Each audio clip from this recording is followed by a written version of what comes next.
Европската реформска агенда не е замена за членството во Унијата. Евроамбасадорот Рокас порача дека парите од планот за раст се алатка за поддршка на Македонија во процесот на реформи, но и надминување на препреки. Државата доцни со реформирање во неколку области, а пораката од евроамбасадорот е јасна. Потребни се брзи чекори напред. Министерот за европски прашања Орхан Муртезани потврди дека отежнато оди реформирањето на правосудството, но се надева на забрзана динамика. Рокас и Муртезани денеска одржаа пресконференција откако Македонија ги доби првите средства во износ од 52,4 милиони евра. ЕУ за Македонија предвиде 750 милиони евра за периодот од 2024 до 2027 година, пари од реформската агенда и од планот за економски раст на Западен Балкан.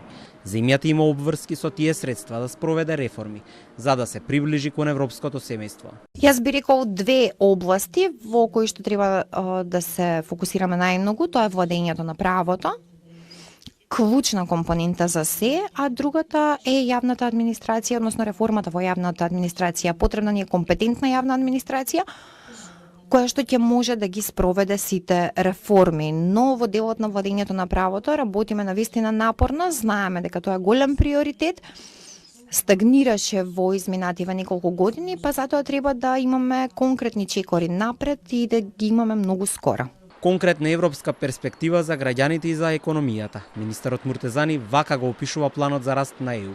Околу прашањето што во случај ако до јуни не бидат исполнети потребните реформи, министерот одговара дека постои и така наречен грейс период, но тоа не е олеснителна околност бидејќи постојано има рокови. Според мене како национален координатор процесот на имплементација е задоволителен, меѓутоа треба дополнително да се појача, бидејќи ако до декември имавме само 5 реформски чекори, до јуни имаме 16, а до крај на годината имаме 45. Плюс не е само реформската агенда, има и други процеси кои што се предмет на реформи во државата, така да тие сите треба да одат паралелни и да се почитуваат временските рокови. Евроамбасадорот Рокас беше запрашан и за интерпелациите на петмината членови на Судскиот совет, но и за запирањето на постапката за разрешување на државниот јавен обвинител. Кажа дека ЕУ одблизу ги следи сите процеси кои што се во тек. Се што може да се гледа како мешање во независноста на судството и функционирањето на Судскиот совет е прашање кое предизвикува загриженост кај Унијата, дециде на Рокас.